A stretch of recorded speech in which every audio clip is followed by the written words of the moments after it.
With due respect मैं आपसे हाथ जोड़ के और आपसे तहे दिल से गुजारिश करता हूँ और मैं पूरी उम्मीद हूँ इंशाल्लाह अपने प्यारे अल्लाह और अपने प्यारे रसूल के सदक़े तुफ़ैल सर उसके सदक़े तुफ़ैल ही हमारी सुन ली जाए। सर आप और आपकी जो टीम है हमें उस पर कोई शक और शुबा नहीं है।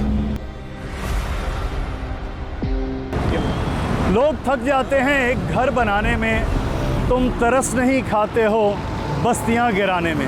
मामला ये है, मेरे पीछे एक नस्ला टावर है जहां के मकीन इस वक्त खासे परेशान नज़र आ रहे हैं। 40-45 फैमिलीज़ हैं जिनके पास पिछले 4 साल से ये नस्ला टावर में रिहाइश पजीर हैं, लेकिन फिर सुप्रीम कोर्ट का एक ऑर्डर आया। उस ऑर्डर के बिना पर यह कहा गया कि इस टावर को गिरा दिया जाए, ये इल्लीगल है।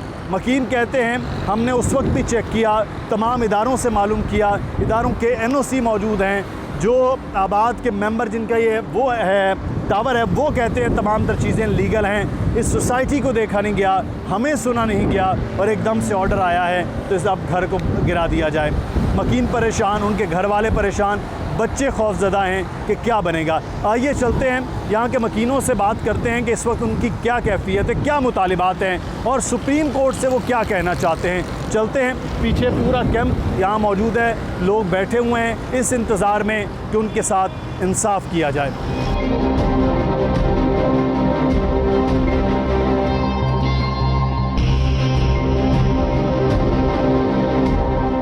और मकीन हमारे साथ मौजूद हैं जी। अस्सलाम वालेकुम। ये बड़ा मुश्किल सा एक फ़ैसला और बड़ा मुश्किल सा अमल है इस वक्त जो गुज़र रहे हैं। तकलीफ़ आप बर्दाश्त कर सकते हैं, बाकी तो उस तकलीफ़ में आपके साथ हो सकते हैं, लेकिन क्या मदावा हो सकता है इसका कि ये इस वक्त इस किस्म का ऑर्डर हो, बच्चे परेशान, ख़वातीन परेशान, आप लोग परेशान बैठे हुए हैं। अस्सलाम वालेकुम वरहमतुल्लाहि वबरकातुहू। पहले तो मैं आप तमाम का बहुत शुक्रगुज़ार हूँ जो आप इस मुश्किल वक्त में हमारे लिए आके खड़े हुए। मैं हमारे मोहतरम चीफ़ जस्टिस साहब से इतनी गुजारिश करूँगा कि बेशक उन्होंने हर पहलू को देखते हुए ये फ़ैसला दिया होगा, लेकिन सर देखें ज़रा इसको कि कोई इसमें कोई चीज़ रह तो नहीं गई। हमने कोई गलत काम नहीं किया, हमने एक फ़्लैट ख़रीदा है अपने रहने के लिए, अपने बच्चों के लिए। आप देख सकते हैं कि मैं ख़ुद माजूर हूँ, ऐसा नहीं है कि मैं कोई चल फिर सक रहा हूँ या मैं भी आगे जाके और मेहनत करके भाग दौड़ करके कमा सकूँगा। सर मेरी हालत इस वक्त वैसे ही है, मेरे पाँव का ऑपरेशन हुआ है, मेरी दोनों पाँव में रॉड डली हुई है, चलने से कासिर हूँ इस वक्त। सर मुझे ये बताएं कि हम लोग किस तरह इसको करेंगे। सर कम से कम दाद रसी अव्वल तो आप सर देखें, इसके ऊपर नज़र सानी करें, रहम करें, ऐसा फ़ैसला ना दें जिससे हमें तकलीफ़ हो। हम जानते हैं कि आपने फ़ैसला बड़े दिल पर पत्थर रख के किया होगा, लेकिन सर इसके ऊपर थोड़ी सी इनायत बनती है। सर किसी को सज़ा देने से पहले उसकी ख्वाहिश पूछी जाती है कि सर ये बताएं कि आपकी ख्वाहिश क्या है, तो सर हमारी ख्वाहिश भी तो सुन लेना सर हमारी मुश्किलों को आसान करें। सर हम आपसे रिक्वेस्ट करते हैं, हम ये नहीं कहते कि आपने कोई गलत बात कही है या कोई गलत फ़ैसला लिया है। हम आपके फ़ैसले की भी एहतराम करते हैं, आपका भी रिस्पेक्ट करते हैं कि आप कराची में रहे हैं और आप कराची के बेटे हैं। सर कराची के साथ कम से कम और हमारे साथ ज़रा दाद रसी वाला मामला करें और उनको सज़ाएं दें सर जिन्होंने इनकी NOC दी है, जिन्होंने इसको बनने में सबकी मदद की है। अगर उन्होंने कोई कोताही की है तो इसकी सज़ा एंड यूज़र को नहीं मिलनी चाहिए। सर विद ड्यू रिस्पेक्ट मैं आपसे हाथ जोड़ के और आपसे तहे दिल से गुजारिश करता हूँ और मैं पूरी उम्मीद हूँ इंशाल्लाह अपने प्यारे अल्लाह और अपने प्यारे रसूल के सदक़े तुफ़ैल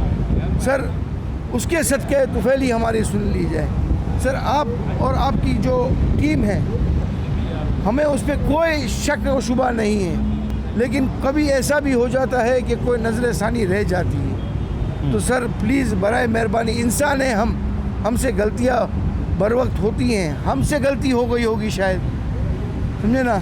प्लीज़ इस पर दाद रसी करें और देखें अगर कोई पहलू निकल सकता है और कोई रास्ता निकल सकता है जो हम सब 45 ख़ानदानों की हिम्मत बढ़ा सके और हमारी दाद रसी कर सके, तो मैं आपका बहुत शुक्रगुज़ार होऊंगा और आपको ज़िंदगी भर दुआएं दूंगा कि एक हमारे मोहतरम चीफ़ जस्टिस गुलजार साहब हैं जिन्होंने हमारी इतनी दाद रसी की और हमारी मदद की।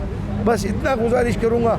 और मैं तमाम पाकिस्तान के स्टेक होल्डर्स इदारों से मैं भी मुखातिब होते हुए कि प्लीज़ प्लीज़ प्लीज़ बराए मेहरबानी हमारी मदद करें, ना कि हमें बेघर करें। हमें हमेशा ये कहा जाता है कि आपका घर किधर नहीं जाएगा, आपका घर को कुछ नहीं होगा, लेकिन आज ये नौबत आ गई है कि हमारे मोहतरम चीफ जस्टिस साहब ने व्यू ऑफ फैक्ट्स के ज़रिए जो उन्हें दिखाए गए हैं, उन्होंने हमारे घर को तोड़ने का सुप्रीम कोर्ट का ऑर्डर जारी कर दिया है। तो लिहाजा मैं ये रिक्वेस्ट करूँगा तमाम इदारों से, तमाम उन स्टेक होल्डर्स के जहाँ जहाँ तक वो अपनी दाद रसी करवा सकते हैं, बड़ी मेहरबानी आप करें और हमारी हेल्प करें। मैं और कुछ नहीं कहना चाहूँगा और दुआ गो हूँ और पुरुम्मीद हूँ कि इंशाल्लाह जल्द ही हमारी पिटिशनें सुनी जाएंगी और हमारी रिव्यू पिटिशनों को एक्सेप्ट किया जाएगा। मैं ये दुआ करता हूँ और इल्तिजा करता हूँ, बार बार ये इल्तिजा करता हूँ अपने 45 ख़ानदानों के मुतवस्सित के रास्ते से मैं आपसे दुआ करता हूँ, हाथ जोड़ के अपील करता हूँ कि हमें सुना जाए। मैं आपकी अब ये तो नहीं है आप इधर मौजूद नहीं है, वरना मैं आपके पाँव पड़ के भी सर मैं आपसे ये इल्तिजा करता कि सर हमारी सुनी जाए। बड़ी मेहरबानी होगी सर, बड़ी मेहरबानी होगी।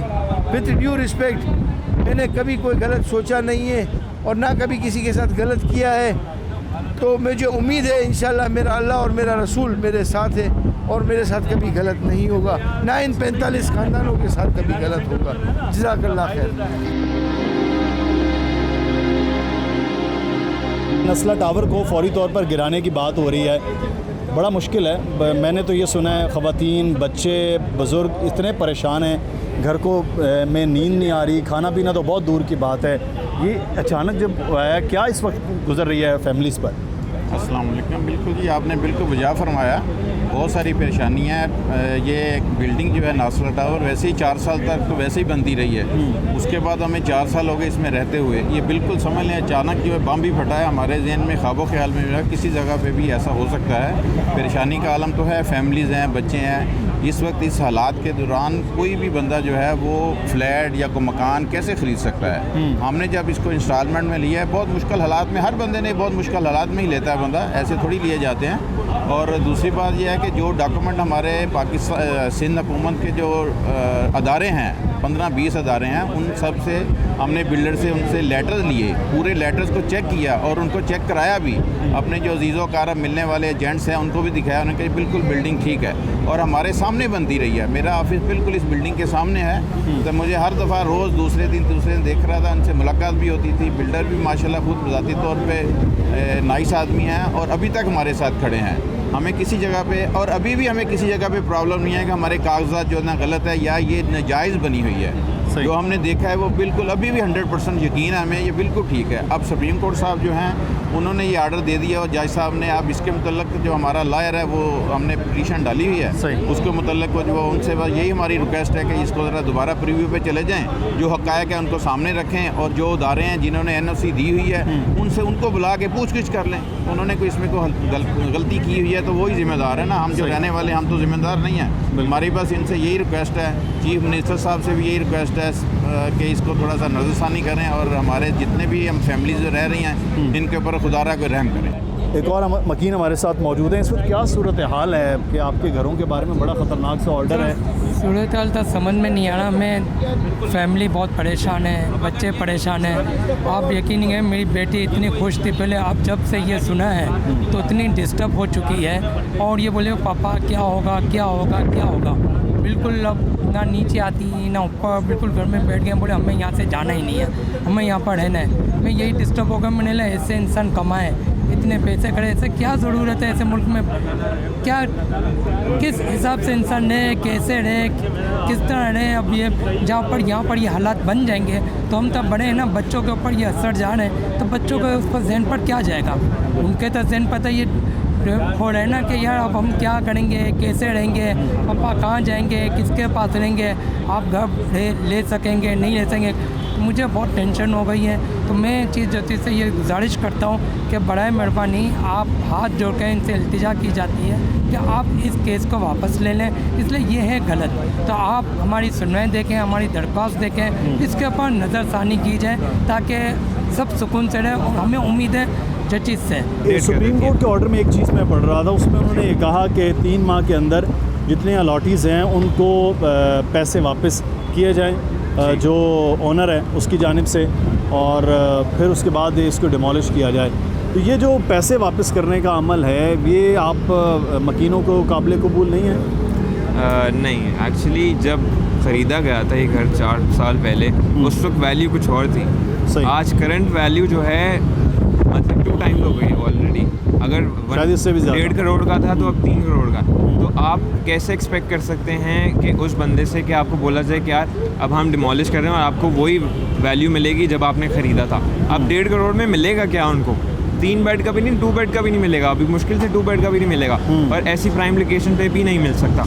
और उस ऑर्डर में जो चीफ जस्टिस साहब ने ऑर्डर दिया उसमें ऑर्डर में ये मेंशन है कि 3 महीने के अंदर अंदर आपको ये बिल्डर पेमेंट करेगा, लेकिन ये मेंशन नहीं किया हुआ कि इन्होंने खाली कब करना है। खाली करने का ऑर्डर फ़ौरन जारी कर दिया उन्होंने कि ऑर्डर के बिल्डिंग खाली की जाए और लोगों को दरबदर कर दिया जाए।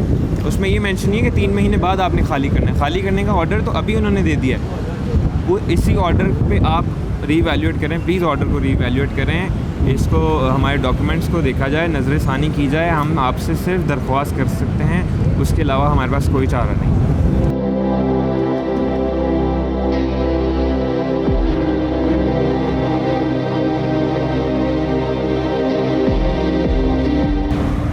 मकीनों की गुफ्तगू आपने जानी है। बहुत मुश्किल होता है कि जब इंसान अपनी ज़िंदगी भर की जमा पूंजी लगाकर और उसके बाद उसके साथ ये सलूक हो कि 5 साल बाद मालूम हो जिस घर में वो रहता है वो आज उसका घर नहीं रहेगा। ये तकलीफ़ का अमल आप लोग बखूबी जान सकते हैं। फॉर्मर चेयरमैन आबाद और पैटर्न चीफ आबाद हमारे साथ मौजूद हैं, मोहसिन शेखानी साहब। उनसे बात करते हैं क्योंकि ये इतनी बड़ी बड़ी बिल्डिंग जो है वो आबाद के मेंबरान वो बना रहे होते हैं, तो ये ऐसे तो हो नहीं सकता कि पलक झपकते हुए इतनी बड़ी बिल्डिंग बन जाए और फिर 5 साल बाद ये ख्याल आए कि इन बिल्डिंग्स को गिरा दिया जाए।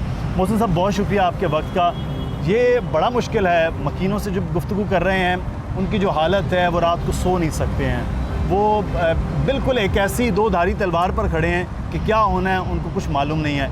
तो ये जो सारा अमल हो रहा है ये कोई एक दिन में, रात में, पलक झपकते में, कोई अलादीन के चिराग से तो हुआ नहीं है। तो यहाँ तक ये जब काम पहुँचा है, क्या वजूहत है, कब अचानक ये इस किस्म के ऑर्डर्स आ गए? देखिए, पहले एक इशू चला कि ये बिल्डिंग नाले पे बन गई है। सो मोटो केस टेकअप इसी पे हुआ कि नाले पे बिल्डिंग है और ये बिल्डिंग पूरा नाला उसने इनक्रोच कर दिया और ये पूरा कराची का जो आज नालों का इशूज़ चल रहा है उसी पे। तो जब ये आगे हम चले तो पता चला कि इनका डिमार्केशन हुआ, चीज़ें हुई, नाला दोनों तरफ से नापा गया और पता चला कि नाला तो कहीं से 40 फीट दूर है, कहीं से 60 फीट रूट है, पर एक रूटीन आ रहा है। इसलिए कि एक प्लॉट तो नहीं है नस्ला के साथ यहाँ पे कहीं 20 प्लॉट हो गए, क्रॉस द रोड 20 प्लॉट हो गए। सिंधी मुस्लिम सोसाइटी है ये, और सिंधी मुस्लिम सोसाइटी ये थी कि ये प्लॉट जो था इसकी हिस्ट्री अब हमें सारी ले रहे हैं कि 1953 में लॉट हुआ था और ये घर बना था और उस वक्त ये कराची मलिर रोड था और ये पाकिस्तान का कैपिटल था कराची, ये सिंध टेरिटरी नहीं थी। और उसके बाद जब ये रोड दोबारा डिज़ाइन हुआ, मास्टर प्लान बना, तो ये 280 फीट से 240 फीट का रोड डिज़ाइन हुआ, शाहराह फैसल पूरा जी, जो अभी तक कहीं भी आपको नहीं मिलेगा कि 240 फीट है, सिर्फ इस जगह मौजूद है जहाँ सोसाइटी या जहाँ स्कीम थी वहाँ मौजूद है। अब चले जाए मेट्रोपोल से शुरू होता है एयरपोर्ट पे, अब पूरा नापते जाए, आधा रोड 120 फीट का है जो बहुत ज़रूरी है 240 का होना चाहिए, और सर्विस रोड्स होने चाहिए, वो है ही नहीं। तो जब 240 फीट का हुआ तो 280 जब मास्टर प्लान बनता है तो ये प्लॉट जिनके घर थे उन्हीं प्लॉटों में 20-20 फीट दोनों तरफ लैंड चले गई। ये भी लैंड जो गई है ये भी 60s में चाहिए, ऐसा नहीं आज का है। और इन्होंने जो हमारे जो बिल्डर थे उन्होंने ये 2007 में घर ख़रीदा, सारे डॉक्यूमेंट उनको सोसाइटी ने फॉरवर्ड किए, कमिश्नर डीसी के यहाँ से ओनरशिप वेरिफिकेशन कंफर्म कराई और ये प्लॉट कन्वर्ट हुआ रेजिडेंशियल टू कमर्शियल। इसी के डिक्लेयर रोड है शाहराह फैसल और शाहराह फैसल पे कमर्शियल बिल्डिंग्स बन रही है। तो डिक्लेरेशन के बाद इन्होंने पूरा अखबार में इश्तिहार आया और ये पूरा प्रोसेस हुआ, कमर्शियल डिक्लेयर हुआ। इसके बाद मेरे ख्याल से कोई 11 एनओसियाँ ली इन्होंने, वाटर बोर्ड से लेके जितने भी डिपार्टमेंट है, जैसे कि नाला तो वाटर बोर्ड होता तो एनओसी नहीं देता, और जितने भी रोड से ट्रैफिक से लेके सबकी एनओसियाँ ली और 1.5 साल तक ये सारे एनओसियाँ आने के बाद ये प्रोजेक्ट बना। बनने के बाद आज अचानक एक 100 मोटो में एक बात आती है कि नाले पे सही। तो अब क्या समझते हैं कि क्या हल होना चाहिए इस सारे अमल का, क्योंकि इतनी बड़ी बिल्डिंग है, इतने ख़ानदान हैं, इतने अफराद हैं, और इस तरह से गिरा देना हल मुझे तो, मेरी नज़र में तो नहीं। आप क्या समझते हैं क्या होना चाहिए? मैं तो सबसे पहले ये समझता हूँ कि गिराना तो वैसे ही कोई हल नहीं है। इसलिए हल नहीं है कि जब आप इतने बड़े प्रोजेक्ट रेगुलाइज कर सकते हो, जिनकी ज़मीनें भी नहीं थी, जो कॉन्स्टिट्यूशन एवेन्यू अपनी इस्लामाबाद में जो इतना बड़ा, बनी गाला को रेगुलाइज किया आपने, बहरिया टाउन को रेगुलाइज किया, फार्म हाउसेस हुए, फार्म हाउसेस रेगुलाइज किए। तो मतलब अलग अलग क्यों कानून है? यहाँ थर्ड पार्टी तो 5 साल से रह रही है, अगर आप कहते हैं थर्ड पार्टी इंटरेस्ट है तो वो रह रही है। तो एक तो ये है कि ये तो कानून मौजूद है, एक आदमी के लिए अलग कानून और दूसरे के लिए, तो ये कैसे हो सकता है? आपका प्रॉब्लम क्रिएट हो जाएंगी। दूसरा ये मैं कह रहा हूँ कि सबसे पहले तो ये देखें कि इसका कसूर भी है कि नहीं है। सही। आपने जिससे मैंने प्लॉट लिया उसको आपने बुलाया नहीं। सिंधी मुस्लिम सोसाइटी अगर नहीं आएगी कोर्ट में और कोई उससे पूछेगा नहीं कि तुमने ये कैसे प्लॉट दिया, ये प्लॉट अपने घर से तो नहीं लेके हम, या हमने आसमान से खुद लेके आके बैठ गए, ऐसा नहीं है। भाई सोसाइटी को किसने दिया? गवर्नमेंट ऑफ पाकिस्तान ने दी जी। तो गवर्नमेंट ऑफ पाकिस्तान से पूछना चाहिए। तो इन सबको बुलाना चाहिए कि ये आया कहाँ से भाई प्लॉट।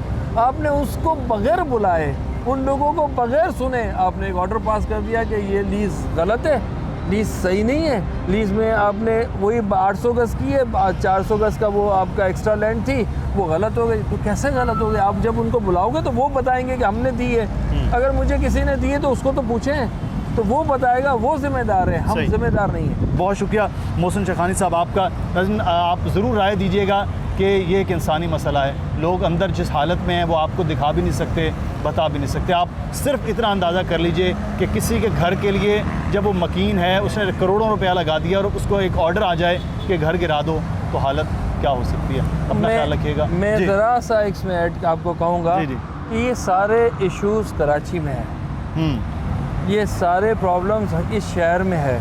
इस शहर की कंडीशन आपको पता है, लास्ट 30 साल से जो हम गुजार रहे हैं कि 12 मई टारगेट किलिंग, मतलब law and order situation, infrastructure नहीं, और उसके बावजूद ये जो शेयर टैक्स दे रहा है और पूरे पाकिस्तान को चला रहा है। मैं कह रहा हूँ अगर इसको हम सही कर देना तो ये 70% नहीं 170% टैक्स देने का ताकत रखता है, इसमें पोटेंशियल है। तो इसको आप जिंदा करें, इसको फैसिलिटेट करें, इनको सारा इंफ्रास्ट्रक्चर दें, ये लोग पूरा मुल्क चलाएंगे। ऐसा ना हो कि इससे कराची या इस बिल्डिंग को नुकसान नहीं होगा, ये पूरे मुल्क को नुकसान होगा। इस शहर को उठाने की बात होनी चाहिए, ना कि इस शहर को दबाने के हवाले से। बहुत शुक्रिया मोहसिन शेखानी साहब हमारे साथ मौजूद थे जनाब। और इंसानी हमदर्दी का मामला है, इस इंसानी हमदर्दी की बुनियाद पर फौरी तौर पर कराची की तरक्की, कराची के लोगों के लिए सिर्फ सोचना है ठंडे दिल से, और प्रोसीजर को भी फॉलो करना है, ये बहुत ज़रूरी है।